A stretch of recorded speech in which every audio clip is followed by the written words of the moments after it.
சத்யாவுக்கும் ரேகாவுக்கும் நாம் நினச்சது போல் கல்யாணம் முடிஞ்சிருச்சு. இப்போது என்னங்க பண்ணுறதுன்னு மீனா இங்கே ரேகா கிட்ட, அதாவது முத்துக்கிட்ட கேட்குறாங்க. முத்துவும் ஆமாம் மீனா, நம்ம பாட்டி ஊரில் வச்சு கல்யாணத்தை முடிச்சிட்டோம். பார்த்தாத்துக்கு சிந்தாமணி பிரச்சனை வேற பண்ணிட்டு போயிட்டாங்க.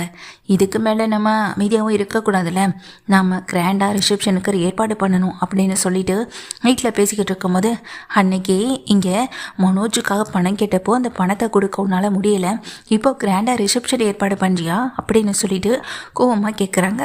ஆமாம், அன்றைக்கி கல்யாணத்துக்கு ஏற்பாடு பண்ண பணத்தில் மீதி இருக்குமா, அதை வச்சு தான் நாங்கள் ரிசப்ஷனே ஏற்பாடு பண்ணுறோம் அப்படின்னு சொல்ல அதுக்கு அவசியமே இல்லைன்னு சொல்லிட்டு வீட்டுக்கு முன்னாடி நிற்கிறாங்க ரேகாவுடைய அப்பா. அவங்கள பார்த்ததுமே முத்துவும் மீனாவும் அப்படி அதிர்ச்சியில் இருக்காங்க. உள்ளே வாங்க அப்படின்னு சொல்லி கூப்பிடவும் செய்கிறாங்க. எங்கள் பொண்ணுக்கு நாங்களே இந்த ரிசப்ஷனை வைக்கலான்னு முடிவு பண்ணிட்டோன்னு அங்கே சொல்லும்போது, உங்கள் பொண்ணுக்கு நீங்கள் ரிசப்ஷனா, இது ஆச்சரியமாக இருக்கே, அது எப்படி உங்கள் ஒய்ஃப் சிந்தாமணி ஒத்துக்கிட்டாங்கன்னு சொல்ல, அவள் ஒத்துக்கலன்னா என்ன, என் பொண்ணோட ஆசையும் விருப்பம் தான் எனக்கு ரொம்ப முக்கியம்னு சொல்லும்போது, சார் இதை நீங்கள் புரிஞ்சுக்கிட்டதே பெரிய விஷயந்தான், பாவம் அவங்க எவ்வளோ கவலைப்பட்டுட்டு இருக்காங்கன்னு முதல்ல நீங்கள் அது உங்களுக்கு தெரியுமான்னு சொல்லி கேட்குறாங்க. என் பொண்ணு இனி கவலைப்படாமல் இருக்கணும், அதுக்கு நான் என்ன பண்ணணுமோ அதை நான் ஒரு அப்போ நான் கண்டிப்பாக பண்ணுவேன்னு சொல்லவும் செய்கிறாங்க. ரிசப்ஷனை நானே ஏற்பாடு பண்ணுறேன் அப்படின்னு சொல்லிட்டு வந்ததை பேசிட்டு அங்கேருந்து கிளம்பி போவேன். எனக்கு என்னமோ கொஞ்சம் கூட நம்பிக்கை இல்லைங்கன்னு மீனாவும் சொல்ல, ஆமாம் மீனா எனக்கும் அதே சந்தேகம்தான் அப்படின்னு முத்துவும் சொல்கிறாங்க. என்னடா அவரே ரிசப்ஷன் வைக்கிறதா சொல்கிறாரு, இதுக்கு மேலே வேறு என்னடா வேணும்னு அங்கே மனோஜ் சொல்ல, நீ வேணும்னா அவங்க சொல்கிறத நம்பலை, ஆனால் எனக்கு அவங்க மேலே நம்பிக்கை இல்லை. அன்னைக்கு கல்யாணத்தன்னைக்கு இங்கே வெட்டுறதுக்காக ஓடி வந்தாள், அப்படிப்பட்ட அந்த லேடியை நான் நம்ப தயாராக இல்லைன்னு முத்துவும் சொல்கிறாங்க. ஆமாம், சிந்தாமணி கொஞ்சம் மோசமானவ தான், அவகிட்டேருந்து கொஞ்சம் விலகி இருக்கிறதா எல்லாருக்கும் நல்லதுன்னு இங்கே விஜயாவும் சொல்கிறாங்க. ஏங்க இதை பற்றி நாம் வீட்டில் பேசி பார்க்கலாங்க அப்படின்னு முத்து மீனாவும் இதை பற்றி சந்திராகிட்ட பேசணும்னு சொல்லிட்டு வீட்டுக்கு போகிறாங்க. அங்கே சத்யாவும் ரேகாவும் இருக்க, சத்யா கிட்டேயும் ரேகா கிட்டேயும் இந்த விஷயத்த சொல்ல, உண்மையாக சொல்கிறீங்கன்னா அப்படின்னு கேட்க, ஆமாம்மா உங்கள் அப்பா பேசிட்டு போனாருன்னு சொல்ல, உங்கள் அப்பா அடிக்கடி உனக்கு ஃபோன் பண்ணிகிட்டே இருந்தார்ல, நீ எடுத்து பேசியிருக்கலாம்லன்னு அங்கே சத்யா சொல்ல, ஆனால் நான் எங்கள் அப்பா கிட்டே பேசலாமான்னு சொல்லி கேட்க, என்னம்மா நீ இதுக்கெல்லாம் எங்ககிட்ட கேட்டுக்கிட்டு நீ அவங்களுக்கு தாராளமாக பேசு, அவங்களும் பேசுவாங்கன்னு சொல்ல, உடனே எங்கள் ரேகாவும் அப்பாவுக்கு ஃபோன் பண்ணி விஷயத்தை கேட்குறாங்க. அவங்களும் ஆமாம்மா உன்னோட ரிசப்ஷனுக்கு நான் தான் ஏற்பாடு பண்ணியிருக்கேன்னு சொல்லவும் இதை கேட்டதும் எங்கள் ரேகா ரொம்ப சந்தோஷப்படுறாங்க. மாப்பிள்ளை இதனால் எந்த பிரச்சனையும் வந்துடாதில்ல மாப்பிள்ளைன்னு சந்திரா கேட்க, அத்தை அதெல்லாம் எந்த பிரச்சனையும் வராது, நீங்கள் அதை பற்றி எதையும் யோசிக்க வேண்டாம், கவலைப்பட வேண்டாம், இதை நீங்கள் ஃப்ரீயாக விடுங்க அப்படின்னு சொல்லிட்டு சந்திராவுக்கு ஆண்டல் சொல்கிறாங்க. இதெல்லாம் எங்கள் சிந்தாமணிக்கு தெரிய போக சிந்தாமணிக்கும் அவங்க வீட்டுக்காரவங்களுக்கும் பிரச்சனை வருது, நீங்கள் எதுக்கு தேவையில்லாத விஷயத்தில் தலையிடுறீங்க, அவள் தான் ஒட்டு மொத்தமாக தலைமொழியாச்சலன்னு சொல்ல, ஆனால் என்னால் அப்படி இருக்க முடியாது, ஏன்னா ரேகா உன் கூட இருந்ததை விட என் கூட இருந்த நாட்கள் தான் அதிகம், அப்படி இருக்க என் பொண்ணை விட்டுட்டு போகட்டும்னு என்னால் தலைமொழிகிட்டுலாம் இருக்க முடியாது, அவள் சந்தோஷம்தான் எனக்கு முக்கியம்னு நான் முடிவு பண்ணிட்டேன், அதனால தான் இந்த ரிசப்ஷனை ஏற்பாடு பண்ணினேன். அதே நேரத்தில் இந்த ரிசப்ஷனை ஏற்பாடு பண்ணது இங்கே சத்யாவுக்காக கிடையாது, என் பொண்ணு ரேகாவுக்காக மட்டும்தான் அப்படின்னு சொல்ல, இந்த ரிசப்ஷனை வச்சு அந்த குடும்பத்தை நான் என்ன பண்ணுறேன்னு மட்டும் பார்த்துக்கிட்டே இருங்க அப்படின்னு நினச்சி இங்கே சிந்தாமணியும் யோசனை பண்ணி அப்படியே இருக்காங்க. ஆனால் இங்கே ரிசப்ஷனுக்காக எல்லாமே ரெடி ஆகிட்டு இருக்காங்க. அந்த சமயத்தில் தான் சிந்தாமணி பக்கத்தில் விஜயாவோ சிந்தாமணி கிட்ட இங்கே சொல்கிறாங்க, ஒன்றும் இல்லாத ஒரு பையன் கூட தானே உன் பொண்ணு ஓடி போவான்னு சொன்னேன், கடைசியில் பார்த்தியா ஒன்றும் இல்லாத ஒருத்தனை தான் உன் பொண்ணு இழுத்துட்டு ஓடி வரவும் செஞ்சுருக்கான், இப்போ இதுக்கு என்ன சொல்கிறேன், அன்னைக்கு எல்லா சொத்தையும் நீ அபகரிக்கணும்னு நினச்சி எங்கள் எல்லாரையுமே அலைய விட்டல, நானும் வீடு வீடாக போய் தங்கியிருந்தல, அந்த அவமானத்தெல்லாம் நான் மறக்க மாட்டேன், உனக்கு இன்றைக்கி கிடைக்க போகிற அவமானம் தான் பெரிய அவமானமாகவும் இருக்கும், நீ பார்த்துக்கிட்டே இருன்னு எங்கள் விஜயா சொல்ல, சிந்தாமணியும் என்னமோ என் பொண்ணுக்கு நான் அவளை ஏற்றுக்கிட்டே இந்த ஃபங்க்ஷனை நடத்தணும்னு நீ நினச்சிட்ருக்கலாம், ஆனால் அதுக்கு பின்னாடி இருக்க சதி திட்டம் என்னன்னு உனக்கு புரிய போகிறதில்ல அப்படின்னு சொல்லிட்டு விஜயாவும் சொல்ல, விஜயாவும் அப்படி அதிர்ச்சியோடு நிற்கிறாங்க. சிந்தாமணி அந்த இடத்த விட்டு நகர்ந்து போயிட்டு வந்த ரிலேட்டிவ்ஸ் எல்லாரையும் வரவேற்றுக்கிட்டு உள்ளே இருந்துகிட்டு இருக்கும்போது தான் இங்கே நிறைய பேர் வராங்க இந்த ஃபங்க்ஷனுக்காக. அப்போது விஜயா அமைதியாக நிற்கிறத பார்த்ததும் அண்ணாமலை ஓடி போய் என்னாச்சு என்ன விஷயம் அப்படின்னு கேட்க, ஒன்றும் இல்லைங்க, இல்லை இந்த சிந்தாமணி கொஞ்சம் ஓவராக தான் பேசுகிறான்னு சொல்ல, நீ எதுக்கு அந்த பொம்பளை கிட்ட பேசிக்கிட்டு இருக்க அப்படின்னு விஜயாவை திட்டுறாங்க. இல்லைங்க அப்படின்னு சொல்லும்போது, தேவையில்லாத பிரச்சனை பண்ணாத விஜயா, இது நம்ம வீட்டு விசேஷம், நாம் சரியாக நடந்துக்கணும், முதல்ல ஞாபகம் வச்சுக்கொண்டு சொல்லிட்டு விஜயாவை திட்டுறாங்க. எல்லாத்துக்கும் என்னையே சொல்லுங்க அப்படின்னு கோவமாக திட்டிட்டு அந்த இடத்த விட்டு நகர்ந்து போக மனோஜ் அங்கே ஃபோனில் பேசிக்கிட்டு இருக்கேன். யார்கிட்டடா பேசிக்கிட்டு இருக்கேன்னு கோவமாக போய் கேட்க, இல்லைம்மா அது வந்து நான் பிஸ்னஸ் விஷயமாக தான்மா பேசிக்கிட்டு இருந்தேன்னு சொல்ல, இப்படியே சொல்ல அந்த பார்லருக்காரி விஷயத்தில் என்ன முடிவு எடுத்திருக்குன்னு சொல்ல, அம்மா அது விஷயமாக தான் நான் தான் சொல்லியிருந்தேன்ல பணமெல்லாம் ஏற்பாடு பண்ணிகிட்டு இருக்கேன்னு, அதனால் நீ அதை பற்றியெல்லாம் யோசிக்க வேணாமா அப்படின்னு சொல்கிறாங்க. இங்கே மனோஜ் தன்னுடைய அம்மா விஜயா கிட்ட, இங்கே பாருடா அந்த பார்லர்காரி கூட பேசுகிறது, அப்புறம் அவளை பார்க்க போகிறது, பணம் கொடுக்குறேன்ற பேரில் அவள் வீட்டுக்கு போகிறது, அப்படி இப்படின்னு ஏதாவது பண்ணிக்கிட்டு இருக்காத, இனிமேல் கொஞ்சம் இரு, நானும் வக்கீல் மேடம் கிட்டே பேசிக்கிட்டு தான் இருக்கேன், அவளை உன் வாழ்க்கையிலேருந்து துரத்தி விட்டுட்டு உனக்கு ஒரு நல்ல வாழ்க்கை அமைச்சு கொடுக்கணும்னு நான் முயற்சி பண்ணிக்கிட்டு இருக்கேன், இதுக்கடையில் நீ தேவையில்லாத வேலை பார்த்து உன் வாழ்க்கை நீயே கெடுத்துக்காத அப்படின்னு சொல்லிட்டு திட்டவும் செய்கிறாங்க விஜயாவும். விஜயா திட்டினோடனே மனோஜும், இல்லைம்மா அப்போல்லாம் நான் உங்களை மீறி எதையுமே செய்ய மாட்டேம்மா அப்படின்னு சொல்ல, இதை கேட்ட உடனே விஜயாவும், சரி அப்படி இருந்தால் உனக்கும் நல்லது நம்ம குடும்பத்துக்கும் நல்லதுன்ட்டு அதை இடத்த விட்டு போகவும் செய்கிறாங்க. ரிசப்ஷனுக்காக மேடையில் வந்து நிற்கிறாங்க இங்கே சத்யாவும் ரேகாவும். அப்போ தான் இங்கே வந்திருக்க ரிலேட்டிவ்ஸ் முன்னாடி எல்லார்கிட்டேயுமே இங்கே வந்திருக்க அந்த சிந்தாமணி வந்துட்டு பேசவும் செய்கிறாங்க. உன்னில்லாத குடும்பத்தில் என் பிள்ளையை கொடுக்குறேன்னு நீங்கள் தப்பாக நினச்சிக்க வேணாம், பிள்ளைங்களோட விருப்பம் தானே பெற்றவங்களுடைய விருப்பமும், அதனால தான் என் பொண்ணு ஆசைப்பட்ட வாழ்க்கையை நான் அமைச்சு கொடுக்கவும் செஞ்சேன். என் வீட்டுக்காருடைய கம்பெனியில் வேலை பார்த்துட்டு இருந்தவர் தான் இந்த சத்யா, இப்போ என் பொண்ணுக்கு புருஷனாகி எங்களுக்கு மருமகனாகவும் இப்போ இருக்கவும் செய்கிறாரு அப்படின்னு அங்கே சிந்தாமணி சொல்லவும் செய்கிறாங்க. அது மட்டும் இல்லை, என் பொண்ணு இப்போது இந்த வீட்டில் சந்தோஷமாக வாழ்கிறதா அவள் சொல்லிட்டு இருக்கலாம், ஆனால் அப்படிலாம் நாங்கள் வெட்ட முடியாதுல்ல, 8க்கு 10 இருக்க அந்த வீட்டுக்குள்ளே எப்படி என் பொண்ணால் வாழ முடியும், அதை அவளுக்குன்னு நான் ஒரு பெரிய வீடு வாங்கி வச்சுருக்கேன், அந்த வீட்டில் தான் என் பொண்ணு அவள் புருஷன் கூட சந்தோஷமாக வாழ போகிறான், அதுக்கான ஏற்பாட்டையும் நான் பார்த்துட்டேன், இனிமேல் என் பொண்ணு அந்த வீட்டில் தான் இருக்க போகிறான் அப்படின்னு அங்கே சிந்தாமணி சொல்கிறாங்க.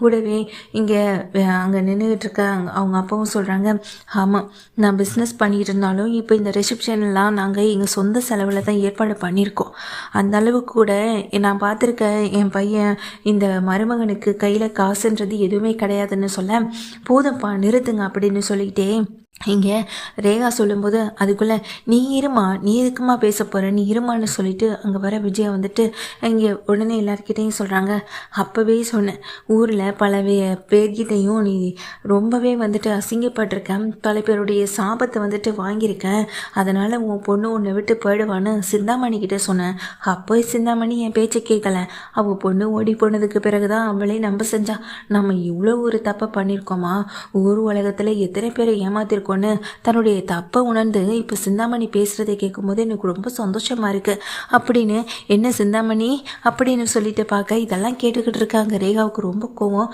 அதை விட முத்து மீனாவுக்கு இன்னும் பெரிய கோவம்.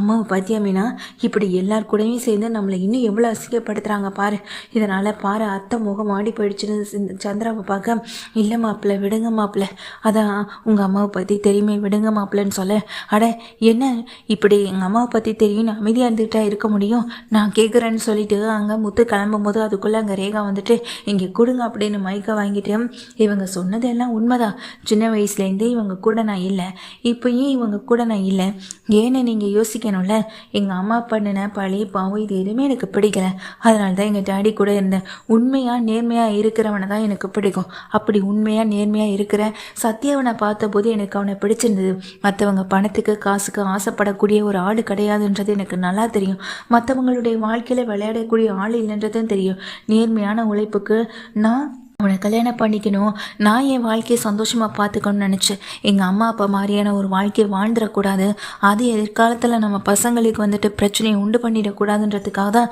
நான் சத்யாவை தேர்ந்தெடுத்தேன், சத்யா வீட்டில் வசதி வாய்ப்பு இல்லைனாலும் நான் சந்தோஷமாக தானே இருக்கேன், அங்கே எந்த குறையும் இல்லை, இவங்க வீடு பார்த்து தரேன்னு சொன்னாங்களே, இவங்க யாரோ ஒருத்தவங்களுடைய பத்திரத்தை வாங்கி வச்சு அவங்கள கஷ்டப்படுத்தி அந்த வீட்டில் நான் வாழ்ந்தேன்னா நிச்சயமாக நான் சந்தோஷமாகவே இருக்க மாட்டேன், அதனால் அந்த வீடு எனக்கு தேவையில்லை, நாங்கள் இப்போ இருக்க வீட்லேயே என்னால் சந்தோஷமாக குடும்பம் நடத்த முடியும் எங்கள் சத்யா கூட, அந்த நம்பிக்கை எனக்கு இருக்குது, இவங்களுடைய ₹1 பணம் கூட எனக்கு தேவையில்லை, ஏன்னா இவங்க உழைப்பில் வந்த பணமாக இருந்தாலுமே அது எனக்கு தேவையில்லை, மற்றவங்களுடைய கஷ்டப்படுத்தி வந்த வாழ்க்கையும் எனக்கு தேவையில்லை, என்னம்மா நான் சொல்கிறது சரிதானே அப்படின்னு அங்கே அந்த ரேகா வந்துட்டு பயங்கரமாக அவங்க அம்மாவையும் அப்பாவையும் ரொம்ப மோசமாகவே பேச, ஆண்டி ஒரு நிமிஷம் அப்படின்னு விஜயா நிற்க சொல்கிறாங்க, எங்கள் அம்மா அதை பண்ணாங்க இதை பண்ணாங்கன்னு சொன்னீங்களே, ஆரம்பத்துலேருந்து எங்கள் அம்மா கூட சேர்ந்துக்கிட்டு நீங்கள் பண்ணாத வேலையவா எங்கள் அம்மா பண்ணிக்கிட்டு இருக்காங்க. மொத்தத்தில் எங்கள் அம்மா மாதிரி தான் நீங்களும். எங்கள் அம்மா வெளியில் இருக்கவங்களுடைய சாபத்தை வாங்கிட்டு இருக்காங்க, நீங்கள் வீட்டுக்குள்ளே இருக்கவங்களுடைய சாபத்தையும் வாங்கிக்கிட்டு இருக்கீங்க. அதுதான் உங்களுக்கும் எங்கள் அம்மாவுக்கும் இருக்க வித்தியாசம். பெருசாக இதில் வேறு எந்த வித்தியாசமும் இல்லைன்னு தான் நானும் சொல்லுவேன் அப்படின்னு அங்கே விஜயாவையும் அவமானப்படுத்த, விஜய் இவளுக்கு எவ்வளோ திமிரு இருக்கும், நம்மளை இப்படி கேவலப்படுத்துகிறாளே நினச்சிட்டு கீழே ரொம்ப கோவமாக இறங்கி போகிறாங்க. வந்தவங்க எல்லாருக்கும் ரொம்ப நன்றி. அப்புறம் என் டேடி சொன்ன மாதிரி இந்த ரிசப்ஷனுக்கான ஏற்பாடு பணம் செலவு இது எல்லாத்தையும் அவர் தான் செஞ்சதாக சொன்னார்ல, அது எல்லாத்தையுமே நான் திருப்பி கொடுத்தேன் உங்கள் கண்ணு முன்னாடியே. இது என்னுடைய எர்னிங்ஸில் வந்தது. நானும் எங்கள் அம்மா அப்பாவை விட்டு தனியாக இருந்தப்போ நான் சம்பாதிச்ச பணத்தில் வந்தது. இது சத்யாவுடைய வேலை பணத்தில் வந்தது. இதில் மொத்தம் சேர்த்து 1 lakh இருக்குது. இந்தாங்க கல்யாண செலவு எல்லாத்தையும் அங்கே இங்கே சத்யா வீட்டிலே எல்லாரும் பார்த்துக்கிட்டதுனால இந்த பணம் அதிகமாக செலவு பண்ணாமல் கையில் இருந்ததுனால தான் இப்போ உங்கள் கையில் கொடுக்குறேன். இந்தாங்க மீதி பணத்தையும் இந்த ரிசப்ஷனுக்கான பணத்தையும் நான் திருப்பி கொடுத்துட்றேன். ஏன்னா இந்த ரிசப்ஷனுக்கு ஒத்துக்கிட்டது உங்களுக்காக கிடையாது, வர்றவங்களுக்கும் விஷயம் தெரிஞ்சுக்கணுன்றதுக்காக தான். ஏன்னா நாலு பின்ன பார்த்து எங்களை தப்பாக பேசுகிறதுக்கு எந்த வார்த்தையும் இருக்கக்கூடாதுல்ல, அதுக்காக தான் இதில் ஒத்துக்கிட்டமே தவிர்த்து உங்களுக்காக கிடையாது. நீங்கள் இதுக்கு பின்னாடி பண்ண போகிற சதி என்னன்னு எனக்கு எல்லாமே தெரியும் அப்படின்னு சொல்லிட்டு இங்கே ரேகாவும் சொல்கிறாங்க. எல்லாம் கேட்டால் அவங்க அம்மாவும் அப்பாவும் அப்படியே அதிர்ச்சியில் நிற்க, இவளுக்கு எம்பிட்டு திமிரு பார்த்தீங்களா அப்படின்னு சொல்லிட்டு விஜயா வந்துட்டு இங்கே பயங்கரமாக திட்டுறாங்க. இங்கே ரிசப்ஷன் நல்லபடியாக முடியுது.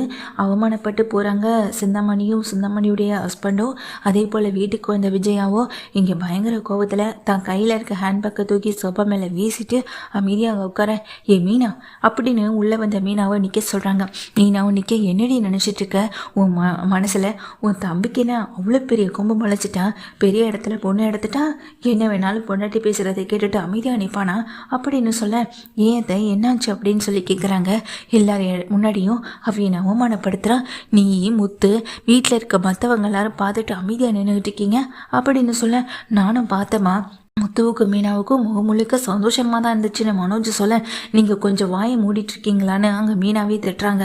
பாத்தியம்மா எப்படி பேசுகிறா பாரு உன் முன்னாடியேன்னு சொல்லும்போது உடனே முத்து சொல்கிறாங்க, அவள் பேசுகிறதுல என்ன தப்பு இருக்குது, நீ மட்டும் என்ன பண்ணிக்கிட்டு இருந்த, நீ வந்தது 2 ஃபோன் மட்டும் தான் பேசிக்கிட்டு இருந்த, என்ன நடந்துச்சுன்னே தெரியாமல் எதுக்கு தேவையில்லாத விஷயத்தில் நீ மூக்க நுழைச்சிட்ருக்க, உன் வேலை என்னமோ அதை மட்டும் நீ பார்த்தா போதும் அப்படின்னு சொல்லிட்டு எங்கள் முத்து சொல்கிறாங்க. அம்மா சத்யா பேசுனதில் என்ன தப்பு இருக்குது, நீங்கள் தான் ரொம்ப தப்பாக பேசிட்டீங்க, சத்யா உடைய மனைவியை ரேகா பேசினதில் எந்த தப்பும் கிடையாது அப்படின்னு சொல்ல, நான் அவமானப்பட்டது உங்களுக்கு ரொம்ப சந்தோஷமாக இருக்குல்லன்னு சொல்ல, உங்களை யார் தேடி போய் அவமானப்பட சொன்னால், நீங்கள் சும்மாவே இருந்திருந்தா ஃபங்க்ஷனில் வந்து அமைதியாக இருந்திருந்தா இப்போ இந்த பிரச்சனை வந்திருக்காதுல்ல, நீங்கள் சத்யாவை அவமானப்படுத்தினதா நினச்சிங்க, சத்யாவுடைய குடும்பத்தை அவமானப்படுத்தணும்னு நினச்சிங்க, என்னையும் மீனாவையும் டேமேஜ் பண்ணணும்னு நினச்சிங்க, அதான் பதிலுக்கு ரேகா திருப்பி வச்சு உங்களுக்கு செஞ்சு விட்டுடுச்சு. கரெக்டாக தானே அந்த பொண்ணு பேசினுச்சு, தப்பாக எதுவும் பேசலேன்னு சொல்ல, அப்போது இந்த வீட்டுக்குள்ளே உங்களுடைய சாபத்தெல்லாம் நான் வாங்கிட்டு இருக்கேனான்னு சொல்ல, அது என்னமோ எங்களுக்கு தெரியாதுமா, ஆனால் அது நடந்துக்கிட்டே இருக்கு. பெற்றவங்க பண்ணுற சாபம் பிள்ளைங்களை போய் சேரும்னு சொல்லுவாங்க, ஆனால் பெற்ற பிள்ளைங்களுக்கே நீங்கள் பண்ணுற சாபம் இன்னொரு பிள்ளை போய் சேருது, அதை மனோஜுடைய வாழ்க்கையை சரி பண்ண முடியாமல் நீங்களும் தவிச்சிட்ருக்கீங்க அப்படின்னு ரவியும் சொல்கிறாங்க. முத்தும் சொல்கிறாங்க. இதை கேட்ட விஜயாவோ எவ்வளோ திமிருந்தா இப்படி என்னையவே இந்த வீட்டில் நிற்க வச்சு இவ்வளோ அசிங்கமாக கேள்வி கேட்பீங்கன்னு சொல்ல, நாங்கள் இங்கே கேட்குறங்களேன்னு நினச்சி சந்தோஷப்படுங்கம்மா அப்படின்னு சொல்லும்போது, ஏண்டி அந்த வீட்டில் பெரிய இடத்துல பொண்ணு எடுத்துட்டா உங்கள் குடும்பத்துக்கு கொம்பு மலைச்சிருமா என்ன அப்படின்னு அங்கே விஜயா கேட்க, அப்படியெல்லாம் எதுவும் இல்லாத, சத்யாவை நீங்கள் இனிமேல் அவமானப்படுத்தன்னு நினச்சிங்கன்னா ரேகா கேட்பான், இப்போது என் புருஷனை யாராவது அசிங்கப்படுத்தன்னு நினச்சா நான் கேட்குறது இல்லையா, அது போல் ரேகாவும் கேட்பான். அன்னைக்கு இந்த வீட்டுக்கு வந்து சத்யாவை எல்லாம் முன்னாடியே அடித்து அசிங்கப்படுத்துறீங்க, பணத்தை திருடிட்டான்னு சொல்லி, அப்படி ஒன்று நடக்கவே இல்லைன்றது அதுக்கு பிறகு தான் உங்களுக்கும் தெரியும். ஆனால் இப்போது இங்கே வர சத்யாவையோ இல்லை ரேகாவையோ நீங்கள் கேள்வி கேட்க முடியாது, அசிங்கப்படுத்தணும்னு நினைக்கவும் முடியாது. ஏன்னா அவங்களும் உண்மையாக உழைக்கிறாங்க, நேர்மையாக இருக்கிறாங்க, மற்றவங்க பணத்துக்கோ சொத்துக்கோ ஆசைப்படவில்லை. முக்கியமாக இதுவும் மனோஜ் மாதிரி இங்கே மலேசியாக்கார பொண்ணுன்னு சொன்னதுமே என்ன ஏதுன்னு கேட்காம கல்யாணம் பண்ணிக்க. ஆனால் சத்யா அப்படி எதையுமே எதிர்பார்க்கல. அவங்க வீட்டு பணம் வேண்டாம், சொத்து வேண்டாம், நகை வேண்டாம், அவங்க கொடுக்குற இடம் வேண்டாம், வீடு வேண்டாம், எதுவுமே வேண்டாம், எனக்கு ரேகா மட்டும் போதும், ரேகா கூட வாழ்கிற வாழ்க்கை மட்டும் போதும்னு நினச்சிட்டு இருக்கான்ல, அதுதான் உண்மையான மனுஷனுக்கு அழகு. அந்த வகையில் என் தம்பி ரொம்ப ரொம்ப சந்தோஷமாக நான் வந்துட்டு அவனை என் தம்பின்னு சொல்லிக்க பெருமைப்பட்டுப்பேன் அப்படின்னு சொல்ல, பொண்டாட்டியை பேச விட்டுட்டு வேடிக்கை பார்த்துட்டிக்க நீனு அங்கே மனோஜை திட்டுறாங்க, அந்த முத்துவை திட்டுறாங்க. அவள் பேசுகிறதுல என்னம்மா தப்பு இருக்கு? இவனை போய் என் அண்ணன்னு சொல்லிட்டு நான் சந்தோஷமாக வெளியில் 4 பேர்கிட்ட அறிமுகப்படுத்த முடியுமா? ஏன்னா அந்த அளவுக்கு தகுதியே இல்லாதவன் தான் இவனை பற்றி வெளியில் இன்னும் 4 பேர் தப்பாக தான் பேசிக்கிட்டு இருக்காங்க. இவன் அந்த பேரை சரி பண்ணுவான்னு பார்த்தா திரும்பவும் சொத்து பணம்னு அலைஞ்சிட்டே இருக்கான் அப்படின்னு மனோஜை பார்த்து திட்ட. இப்போ உனக்கு என்னடா வேணும்னு சொல்லி கேட்க, நீ யாருக்கிட்ட ஃபோனில் பேசிக்கிட்டு இருந்த, ஃபோனை கொடுற அப்படின்னு பிடுங்கவும் செய்கிறாங்க. ஏன் ஃபோனை நீ எதுக்கிட்ட பிடுங்குற அப்படின்னு அங்கே மனோஜ் கேட்க, இங்கே ரவிகிட்ட கொடுக்குறாங்க.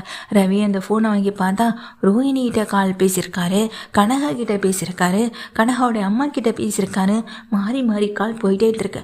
ரோஹிணியும் விட முடியலை, கனகாவையும் விட முடியலை. 2 மனைவியை வச்சுக்கிட்டு இங்கே எப்படி வாழ்கிறதுனும் தெரியல. பல குழப்பங்களுக்கு நடுவில் தான் இங்கே மனோஜ் இருக்காரு. நீ இப்படி எல்லார்கிட்டையும் ஃபோன் பேசிக்கிட்டு இருக்க. ஆனால் இதெல்லாம் நாங்கள் என்னைக்காவது ஒரு நாள் கேட்டிருக்கோமா? திரும்பவும் தப்புக்கு மேலே தப்பு பண்ணணும்னு நினைக்கிறேன். தப்பு பண்ணு மனோஜ், தப்பு பண்ணு. ஆனால் அந்த தப்புக்கு பின்னாடி நாங்கள் என்றைக்குமே அதை சரி பண்ணணும்னு நிற்க மாட்டோம். ஜெயிலுக்கே போனாலும் உனக்காக நாங்கள் ஓடி வரவும் மாட்டோம் அப்படின்னு முத்துவும் சொல்கிறாங்க. இதை ரவியும் சொல்கிறாங்க. இதை கேட்டவுடனே, என்னங்க நீங்கள் பார்த்துட்டு அமைதியாகவே நிற்கிறீங்க? இப்படி மாறி மாறி இவங்க எல்லாம் என்ன பேசிக்கிட்டு இருக்காங்கன்னு நீங்களே பார்த்தீங்களா இல்லையான்னு சொல்லும்போது, அவங்க பேசினதில் என்ன தப்பு இருக்குது விஜயா? அவங்க தப்பாக எதுவும் பேசலை, அதனால நீ அமைதியாக இரு. மனோஜ், நீ இனிமேல் ஒழுங்காக இருக்கணும். அப்படி இழுக்கணுன்னா இந்த வீட்டை விட்டு வெளியே போயிட்டே இரு அப்படின்னு சொல்லிட்டு அண்ணாமலையும் உள்ள போய்ட்றாங்க.